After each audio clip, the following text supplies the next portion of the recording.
Out of the way. Out of the way. All right. Don't give me that look. Don't give me that look. You're a stink, and you know it. Crunch away. Episode 3, Taco Bonsai. I'll make it very brief. It's later today. I took most of the day working on project cars. So the sun's down. I'm relying purely on grow lights and some indoor lighting. And I'm trying to keep my voice relatively low. We'll get started. This is a crepe myrtle. Hard to see. It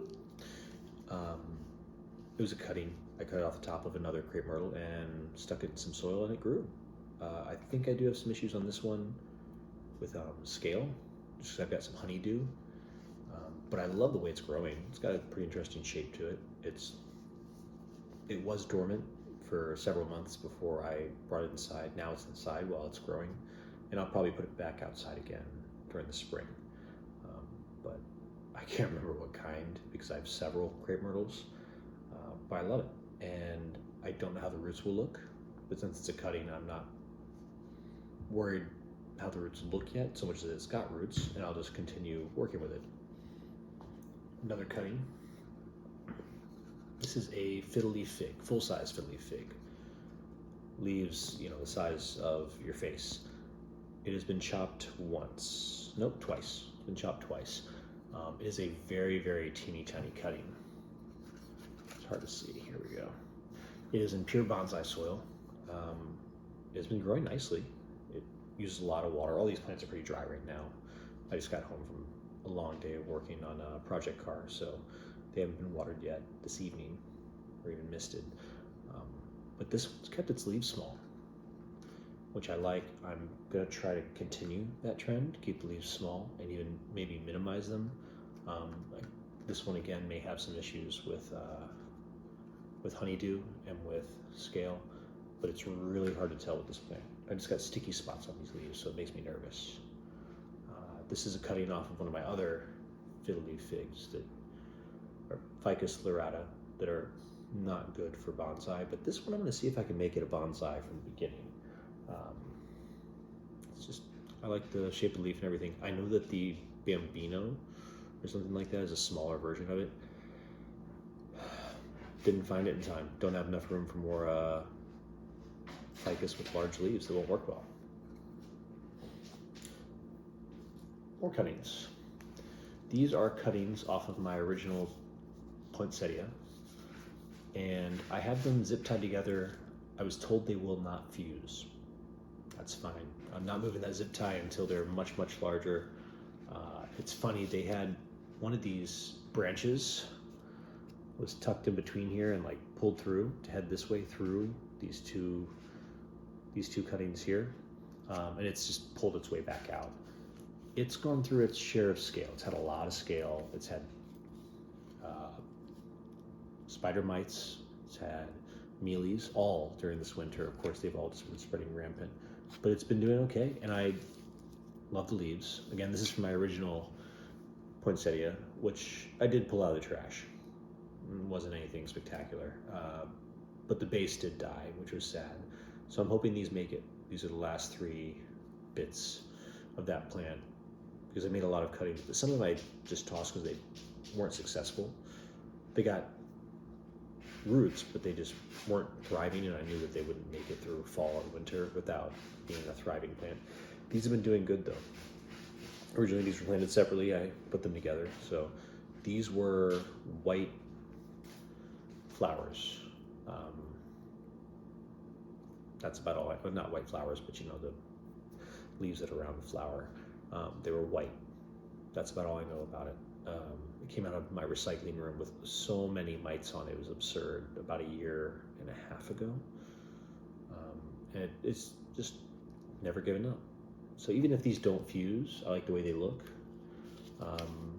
It corks up nicely. Poinsettias are not unfounded when it comes to bonsai, so I'm excited about that. This is not a cutting, but it is kind of a smaller, immature. This is a crab cactus, Thanksgiving cactus, Christmas cactus. I did cut off a couple, just a bifurcation. You can see right here, cut that off. It's a little shriveled right now because it needs some water. I only water it when it needs it, but it's already started to get that nice color and texture to the bottom segment. And after seeing other creators like Dave's Bonsai also has one. I know Nigel Saunders has one. I should stop just throwing his name everywhere. He's just the creator I've been watching the longest. But I'm excited to see if it does grow nicely. My mother has a fantastic Christmas cactus. It's probably 15 years old. This one I got this winter, so it's hardly in development. It's just planted in its own pot. Hers is fantastic, but I'm not going to take it from her. Her cats love chewing on it too much, so I'm not going to do that to them. This is a Fukien tea that I got, I don't know, a couple weeks ago. It went through a lot of shock coming home with me. It basically came like this from the nursery, nothing else to it. And I'm currently figuring out what it wants for care. It has a lot of healing right here. It's a big wound. I'm not sure that that part of the tree will even survive, but so far I've got growth. I don't know if I've got healthy new growth, but it's barely new growth at least. It hasn't completely died off. So when it comes to Fukien tea, I've heard it's very fussy. So I'm happy that it's just alive. I would definitely plant it on the other side of the container. If I were to plant this of my choice, I don't know what the roots look like. I've got one sticking up there. It's dried out. I should probably cut that off. But I am going to wait and see how this thing recovers. I don't want to make any open wounds or any places for it to lose water. It's very dry right now, but it's got good weight to it, considering it's in a composite pot. So that's one I was excited about. I didn't ever get a Fukien tea before now because I didn't like the way they looked. But this one, I like the general shape of the tree, the structure of it. When it comes time to work on taper and primary branching, it's actually not that bad. There's not a whole lot of straight sections. And if there are straight sections, I've got options. So I like this. And last one, because it's late. I know my neighbors are listening to me talk about plants, not knowing what the heck I'm talking about, is a, I guess you'd call it an embarrassment. It is an Adenium. It has one single yellow-green leaf on it, and it's been doing that for so long. When I bought it, it had green leaves, I promise. I did put it in this container. It is a soap dish that I drilled a hole in the bottom, two drainage holes in the bottom, and put bonsai soil in here. The container it was in was the same size as its trunk. It had no room to grow. I know it doesn't grow fast, but I planted it at a little bit of an angle here. I'm hoping that eventually it does start to flourish again. It's been without leaves for a long time. It's still got a nice firm trunk. In fact, it is, if anything, it might be overwatered, but I wait until the soil is very dry to give it more water. I have treated it for spider mites in the past, but I'm really not sure why it hasn't leafed out, other than just not being full sun. It's under one grow light, but has auxiliary, or I guess you'd call it peripheral light from 3 other, if not 6 other grow lights. So I'm not sure why it's still acting this way. It did start to do this at the end of summer, so it may be temperature based too. It may need like 80 degrees sun, 90 degrees sun, which I do not have the ability to give it. I'm not sure how I feel about those roots up top. Might end up cutting them off, but the general shape of the tree is not bad. And if I plant it upright again, so I'd originally got it like that, it's okay. When I originally got it, these weren't branches, they were just individual leaves. So it did grow some after I got it, but right now it's either dormant, on its way out, or on its way back. I don't know what to do with it. It's still figuring out if it likes me. So that was 6 more. All of them are intended to be bonsai one day. A couple of these are way off. A couple of them are a little closer, but still very, very pre-bonsai. If I was to say any of these are the closest, I would say either the Adenium or the Fukien tea, or the Carmona, sorry, it's called Carmona, are the closest. But we'll have to just keep them alive, or sorry, I'll have to keep them alive. and I'll just have to see where they end up. This was just the introduction for you folks, so you have no obligation to them, but I sincerely hope I can show you them again in the future. It was pointed out to me, not by someone online, but someone in real life, that I failed to mention the creator who did the ivy planting. That was Candace at Bonsai Science. And forgive me if I'm messing up any part of the name, but she was the one who did the ivy landscape planting.